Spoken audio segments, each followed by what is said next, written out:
नमस्कार, आप सभी का एक बार फिर से स्वागत है हमारे चैनल में। आइए, आज सुनते हैं सोमवती अमावस्या की कथा। एक साहूकार था, उसके 7 बेटे और 7 बहुएं थी। उसकी एक बेटी भी थी। साहूकार के घर एक ब्राह्मण रोज भिक्षा मांगने आता था। ब्राह्मण को साहूकार की बहू रोज भिक्षा देती थी और वह ले लेता था। लेकिन जब साहूकार की बेटी उसे भिक्षा देती, तो वह उसकी बेटी से कह देता, बेटी, तू सुहागन तो है, पर तेरे भाग्य में बहुत दुख लिखा है। यह बात सुनकर साहूकार की बेटी बहुत चिंतित रहने लगी। चिंता से उसका शरीर कमजोर होने लगा। एक दिन साहूकार की पत्नी ने अपनी बेटी से पूछा, बेटी, तुम इन दिनों इतनी चिंता में क्यों रहती हो और तुम बहुत कमजोर भी दिखती हो। तब उसने बताया कि माँ, जो ब्राह्मण रोज भिक्षा मांगने आता है, वह कहता है कि बेटी, तू सुहागन तो है, लेकिन तेरे नसीब में बहुत दुख लिखा है। यह बात जब उसने अपनी माँ को बताया, तो माँ ने कहा, कल मैं भी सुनूंगी वह तुम्हें क्या कहता है। अगले दिन जब वह भिक्षा मांगने आया, तो उसकी माँ चुप कर बैठ गई। जब बेटी भिक्षा देने लगी, तो ब्राह्मण ने फिर से वही बात कही।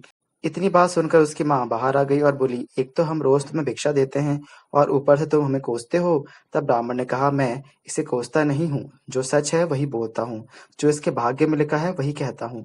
माँ ने ब्राह्मण से कहा, तुम्हें यह पता है कि इसके भाग्य में दुख लिखा है, तो तुम ही बता दो यह दुख दूर कैसे होगा।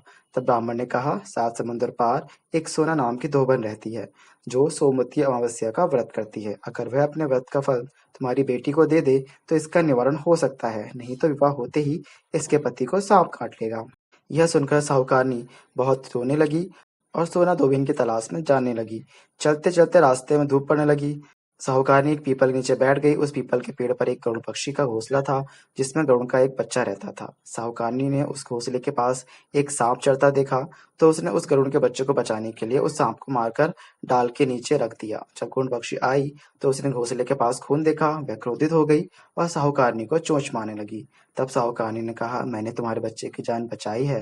यह सांप तुम्हारे बच्चे को डसने वाला था, लेकिन मैंने इसे मार गिराया। गरुड़ पक्षी ने अपनी बच्ची को सही सलामत देखकर कहा, साहूकारनी, तुम बताओ क्या मांगना चाहती हो, मांगो। तब साहूकारनी ने कहा, मुझे 7 समुंदर पार सोना धोबन के घर जाना है, क्या तुम मुझे वहां छोड़कर आ सकती हो। गरुड़ पक्षी ने साहूकारनी को अपने पीठ पर बैठाकर 7 समुंदर पार सोना धोबन के घर छोड़ दिया। वहां जाकर साहूकारनी ने सोचा, सोना धोबिन को कैसे राजी किया जाए कि वह अपने व्रत का फल मेरी बेटी को दे। सोना धोबिन की 7 बहुएं थी। उनकी आपस में काम को लेकर रोज लड़ाई होती थी और कोई भी काम नहीं करती थी। रात को जब सो जाते, तो साहूकारनी सोना धोबन के घर जाती और घर का सारा काम करती, गायों को नहलाती, घर की सफाई करती, रसोई का काम करती, चौका बर्तन करती, आटा भी पीसती, कपड़े भी धोती, पानी भी भरती और दिन होने से पहले वहां से चली जाती। बहुएं सोचती, यह सब काम कौन कर रहा है, लेकिन कभी एक दूसरे से उन्होंने कुछ नहीं पूछा। एक दिन धोबिन ने कहा, आजकल काम को लेकर लड़ती नहीं हो और ठीक से काम भी कर रही हो। बहू ने कहा, सासू जी, काम तो हमें करना ही पड़ता है, चाहे हम लड़कर करें या राजी होकर करें, इसलिए लड़ाई का क्या फायदा।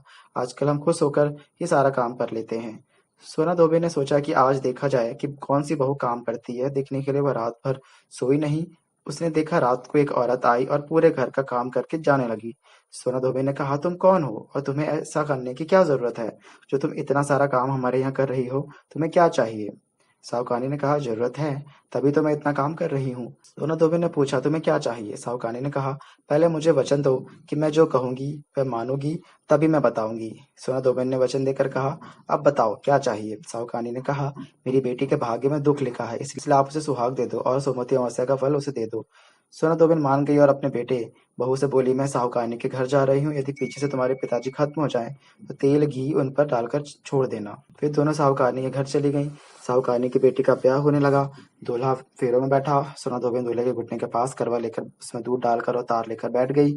थोड़ी देर बाद सांप दूल्हे को डसने आया। सोना धोबी ने करवा आगे रखा और तार से बांध दिया, लेकिन दूल्हा डर के मारे मर गया। तब सोना धोबी ने मस्तक से रोली निकाली, मांग से सिंदूर निकाला, आंखों से काजल निकाला और मेहंदी निकालकर छोटी उंगली से छींटे मारे और बोली कि आज के दिन तक मैंने जितनी सोमवती अमावस्या करी है, उनका फल साहूकार की बेटी को लग जाए और आगे से जो मैं अमावस्या करूं, वह मेरे परिवार को लगे। इतना कहते ही वह दूल्हा जीवित हो गया और सोमवती अमावस्या की जय जयकार करने लगा।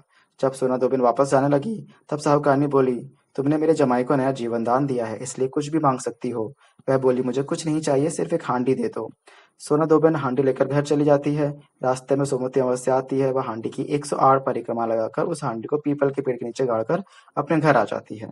घर आकर देखती है तो उसका पति मरा हुआ था और तेल और घी के रूप में पड़ा था। तब वह बिंदी से रोली निकालती है, मांग से सिंदूर निकालती है, आंखों से काजल निकालती है और नाखून से मेहंदी निकालकर अपनी छोटी उंगली से चींटी देती है और कहती है, मैंने जो रास्ते में सोमवती अमावस्या की है उसका फल मेरे पति को लगे। इतना कहते ही उसका पति उठकर बैठ जाता है। उसके बाद उसके घर एक ब्राह्मण आता है और कहता है, सोमवती अमावस्या की मुझे दक्षिणा दीजिए। धोबिन कहती है, सोमवती अमावस्या रास्ते में आई थी इसलिए मैंने कुछ नहीं किया, जो भी किया वह सब पीपल के नीचे गाड़ दिया है। ज्योतिषी ब्राह्मण वहां जाकर खोद कर देखता है तो उसे 108 सोने के सिक्के मिलते हैं। ज्योतिषी ब्राह्मण सब घर लेकर आ जाता है और कहता है, इतना कुछ किया है और बोल रही थी कुछ भी नहीं किया है। सोना धोबिन बोली, जो तुम्हारे भाग्य में था वही हुआ, इसलिए इन सभी सोने के सिक्कों को तुम ही ले जाओ। ब्राह्मण बोला, इसमें तो मेरा चौथाई हिस्सा ही है, बाकी आपका जो मन हो वह दे देना। और उसने सारी नगरी में जाते जाते बोल दिया कि सब कोई सोमवती अमावस्या का व्रत करे। सोमवती अमावस्या साहूकार की बेटी को सुहाग दिया, ऐसा सबको देना। सोमवती अमावस्या की कहानी कहने वाले, सुनने वाले, हुंकारा भरने वाले सभी पर सोमवती अमावस्या की कृपा बनी रहे। यदि आज की व्रत कथा आपको यह कहानी कैसी लगी हमें कमेंट करके जरूर बताएं। वीडियो को लाइक करें और ऐसी ही जानकारी और कथा के लिए हमारे चैनल को सब्सक्राइब करें। धन्यवाद।